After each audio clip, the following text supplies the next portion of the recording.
Hello student, आप Mohammad Saqib Asmi, your biology teacher. तो student, आज का जो लेक्चर है वो भी बड़ा इंपॉर्टेंट है और आज का जो टॉपिक हमारा है वो एक और इम्पॉर्टेंट ऑर्गेनिक बायोमॉलिक्यूल के बारे में है। और ये बायोमॉलिक्यूल है आपका अमीनो एसिड। तो आज हम स्टूडेंट्स अमीनो एसिड के बारे में बात करेंगे, अमीनो एसिड्स को समझने की कोशिश करेंगे। देखो, अमीनो एसिड्स का स्ट्रक्चर और अमीनो एसिड के बारे में केमिकल कंपोजिशन और उसके नेचर के बारे में पढ़ना इसलिए ज़रूरी है क्योंकि मेरा जो नेक्स्ट लेक्चर होगा वो प्रोटीन के बारे में होगा। और जो प्रोटीन होते हैं ना, वो किसके बने होते हैं? अमीनो एसिड से बने होते हैं। मतलब जो आपका प्रोटीन एक मैक्रो मॉलिक्यूल है और मैक्रो मॉलिक्यूल्स में ढेर सारी यूनिट्स होती है या बिल्डिंग ब्लॉक्स होते हैं या मोनोमर होते हैं।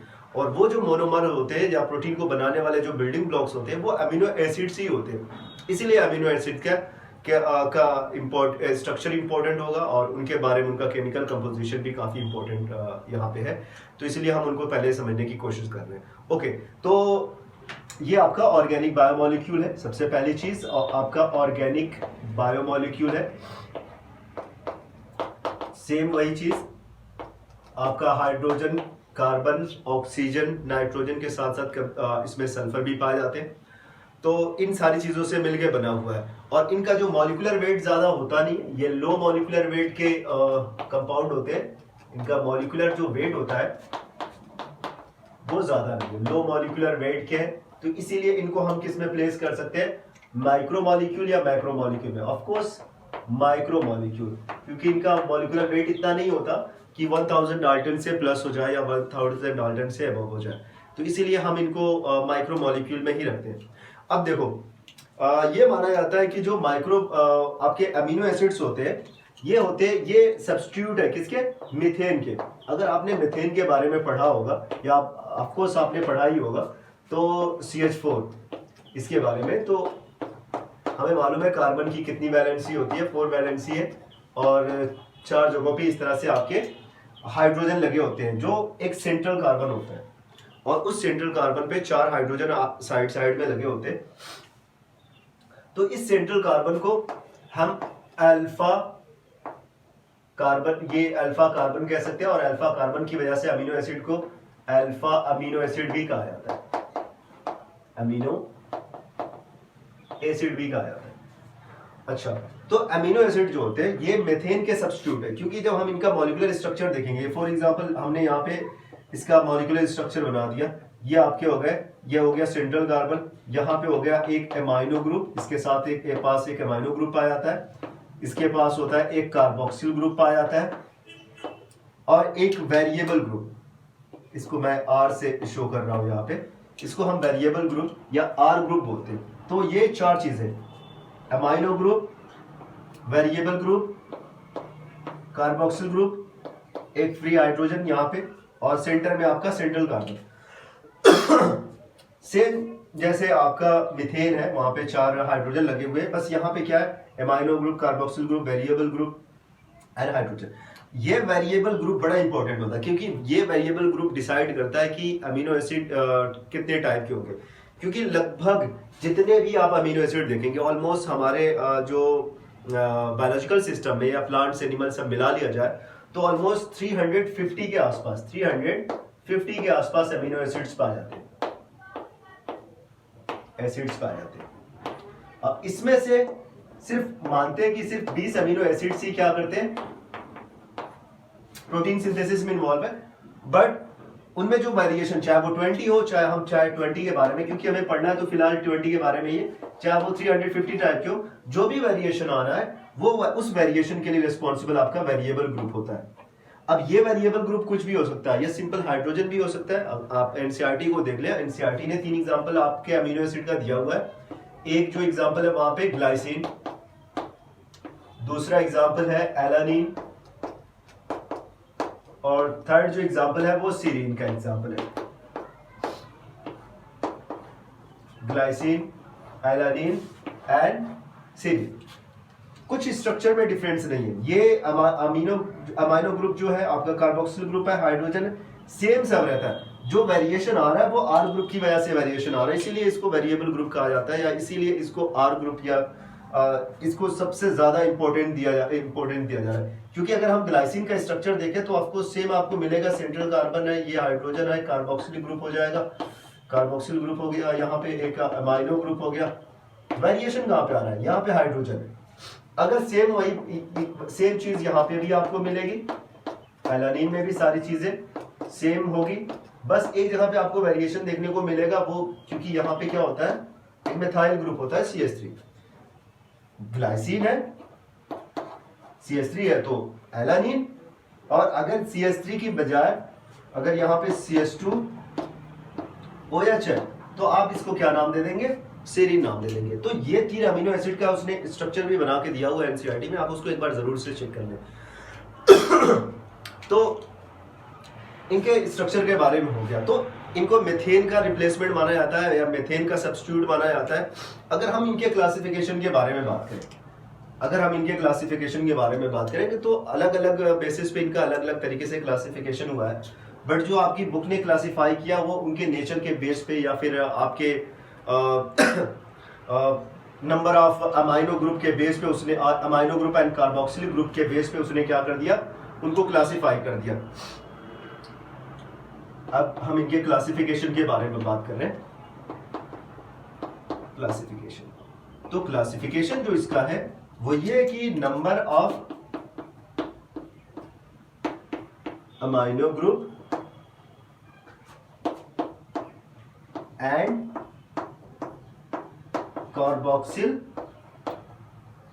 ग्रुप के बेस पे हमने इनको क्या कर दिया, क्लासिफाई कर दिया। अगर अमाइनो ग्रुप 1 है और कार्बोक्सिलिक ग्रुप भी 1 है, किसी एक अमीनो एसिड के अंदर अमाइनो ग्रुप कितना है, 1, कार्बोक्सिलिक ग्रुप 1, तो हो जाएगा ये आपका न्यूट्रल। तो क्या हो जाएंगे, न्यूट्रल। अगर अमाइनो ग्रुप यहां पे कितना पाया जा रहा है, एक यहां पे पाया जा रहा है, एक वेरिएबल ग्रुप के पास पाया जा रहा है, और बाकी कार्बोक्सिल ग्रुप कितना है, 1 है, तो ये हो जाएगा अमाइनो ग्रुप एक्स्ट्रा होने की वजह से ये हो जाएगा बेसिक। लेकिन अगर यहाँ पे वेरिएबल ग्रुप के पास एक अमाइनो कार्बोक्सिल ग्रुप पाया जा रहा है, एक कार्बोक्सिल ग्रुप यहाँ पे पाया जा रहा है, एक अमाइनो ग्रुप, तो कार्बोक्सिल ग्रुप कितने हो जाएंगे, 2 कार्बोक्सिल ग्रुप हो जाएंगे और अमाइनो ग्रुप 1 हो जाएगा, इसलिए ये हो जाएगा एसिडिक। तो ये न्यूट्रल हो सकते हैं, एसिडिक हो सकते हैं, बेसिक हो सकते हैं and neutral. Amino acid acidic हो सकते हैं, बेसिक हो सकते हैं एंड न्यूट्रल हो सकते हैं। अगर हम न्यूट्रल का एग्जांपल देखें तो ये सारे एग्जांपल ऑफ कोर्स न्यूट्रल के ही है, ग्लाइसिन, एलानिन, सेरीन, ये सारे न्यूट्रल के एग्जांपल है। बेसिक में आपका जो आता है वो होता है, मैं इनके बारे में बता दूं, यहां पे लिख दे रहा हूं, आर्जिनिन, लाइसिन और भी ये सारे बेसिक में आते हैं। एसिडिक के बारे में बात करें तो ग्लूटामिक एसिड, ग्लूटामिक एसिड या glutamate and aspartic acid, aspartic acid. इसके अलावा एक और चौथा जो इनका क्लासिफाई किया गया है, चौथा टाइप का जो अमीनो एसिड बताया गया है, जब इनके साथ कोई एरोमेटिक रिंग लगी हो, जब वेरिएबल ग्रुप में या फिर CH2 और उसके साथ बेंजीन रिंग लगी हो या फिर आपका कोई फिनॉल ग्रुप लगा हुआ है, तो उसको हम बोलेंगे aromatic amino acid, aromatic amino acid. तो अमीनो एसिड जनरली 4 टाइप के होंगे। एक तो होंगे न्यूट्रल, मतलब acidic, basic, neutral and aromatic. Aromatic का अगर हम एग्जांपल देखें तो एरोमेटिक में आपका आ जाएगा टायरोसिन,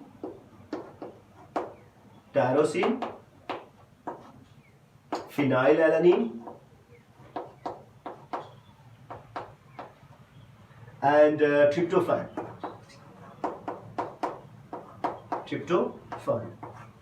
तो ये 3 जो अमीनो एसिड का मैंने नाम बताया, इनके पास एरोमेटिक रिंग्स होती है, इसलिए इनको एरोमेटिक अमीनो एसिड बोलते हैं। अदरवाइज अगर किसी के पास 2 कार्बोक्सिलिक ग्रुप है, 1 अमाइनो ग्रुप है तो एसिडिक, 2 अमाइनो ग्रुप है, 1 कार्बोक्सिलिक ग्रुप है तो बेसिक, अगर 1 amino group and 1 carboxylic group है तो उनको एसिडिक न्यूट्रल में रख देंगे।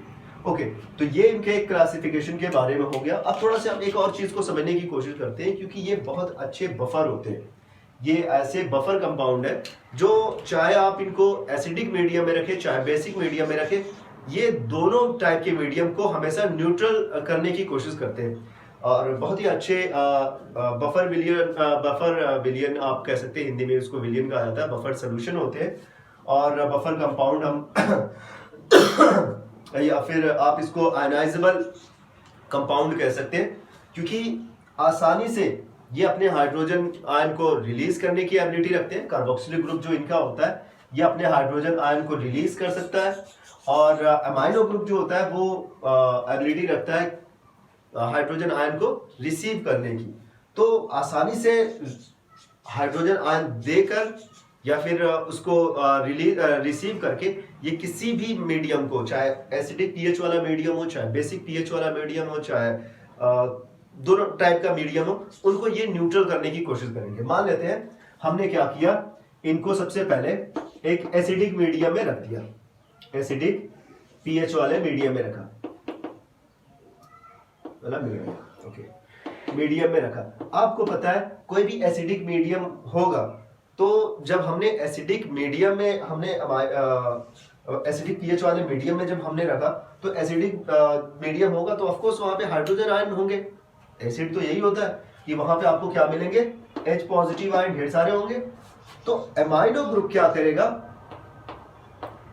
आपका एमाइनो ग्रुप उस हाइड्रोजन आयन को रिसीव कर लेगा और ये चेंज हो जाएगा किसमें, NH3 positive ion, central carbon आपका है ही, कार्बोक्सिलिक ग्रुप आपका ऐसे मैंने लिख दिया, ये चेंज हो गया, ये आयनाइजेबल। अब ये NH3 पॉजिटिव आयन शो कर रहा है, लेकिन जैसे ही हमने इसको उठा के किस में रखा, एक बेसिक मीडियम में रखा, बेसिक मीडियम में ऑलरेडी OH निगेटिव चार्जेस होते हैं वहां पे, तो ये क्या करेगा, NH2 है, एक NH2 है, हमने अमीनो एसिड को डाला तो वहां पे OH निगेटिव चार्ज है, ये अपना हाइड्रोजन क्या करेगा, उस मीडियम को दे देगा जिससे वो H2O में बदल जाएगा और ये कौन सा इसका जो स्ट्रक्चर है वो इस तरीके से हो जाएगा। किसी एसिडिक मीडियम में रखने पर ये उसके हाइड्रोजन को रिसीव करता है और NH3 पॉजिटिव, बाकी स्ट्रक्चर आपका सेम रहेगा, लेकिन किसी बेसिक में डालेंगे तो ये अपने हाइड्रोजन को रिलीज कर देगा और कार्बोक्सिलिक अपने हाइड्रोजन को रिलीज कर देगा और इस तरीके स्ट्रक्चर बन जाएगा। कभी कभी कुछ उनके स्पेशल टाइप के पीएच होते हैं जिनको हम ये आपका स्ट्रक्चर बेसिक है। आप सारी चीजों को एक बार अच्छे से देख लीजिए, हमने बेसिक पीएच के मीडियम में जब रखा तो हमें ये स्ट्रक्चर देखने को मिला। थर्ड इंपॉर्टेंट चीज इसके बारे में है इनके आइसो इलेक्ट्रिक पीएच के बारे में। ये वो पीएच होता है, ये किसी अमीनो एसिड का वो स्पेशल पीएच होता है मीडियम का। जब वो क्या करते हैं, जब हम वो पीएच देते हैं ना, तो इसका क्योंकि हाइड्रोजन को रिलीज करने की टेंडेंसी होती है और अमाइनो जो ग्रुप होता है इसकी टेंडेंसी क्या होती है, ये किसी भी हाइड्रोजन आयन को एक्सेप्ट कर लेगा। तो कार्बोक्सिलिक ग्रुप जैसे ही यहाँ पे उस स्पेशल पीएच पे अपने हाइड्रोजन को रिलीज करेगा, तुरंत अमाइनो ग्रुप क्या करेगा, उसको रिसीव कर लेगा। तो एक ही टाइम पे आपका ये NH3 positive charge and CO negative charge, carboxylic group पे निगेटिव चार्ज आपके दिखने लगेंगे। इस स्टेट को, अमीनो एसिड के इस स्टेट को बोलते हैं zwitter ion state, zwitter ionic state. I hope कि आपको ज्वेटर आयन भी समझ में आ गया, क्योंकि एनसीईआरटी ने बड़ा इसको एम्फसाइज करके दिया हुआ है, तो इसलिए इसको समझना जरूरी था। आई होप कि सारी चीजें आपको समझ में आ गई। तो कोई ऐसी चीज नहीं है जो आपको ना समझ में आए, आराम से आप इसको पढ़ें, सारी चीजें समझ में आ जाएंगे। मैं जल्दी नेक्स्ट वाला लेक्चर जो होगा प्रोटीन पे वो भी बना के डाल दूंगा, तो आप एक बार फिर से आप समझ लीजिएगा कि किस तरह से एसिडिक पीएच वाला मीडियम जहाँ पे हाइड्रोजन है आयन है, वहां पे जब हमने उसको डाला तो उसने उसको चेंज कर दिया। तो आप इस लेक्चर को पूरा देखें और अगर कहीं पे कोई प्रॉब्लम आ रही है तो आप कमेंट बॉक्स में ज़रूर लिख के बताएं। थोड़ा सा डिस्टर्बेंस हो रहा है, मैं वीडियो को यहीं पे पॉज करता हूँ। नेक्स्ट वाले लेक्चर में आपको फिर से सारी चीज़ों को एक्सप्लेन कर दूंगा। Thank you so much.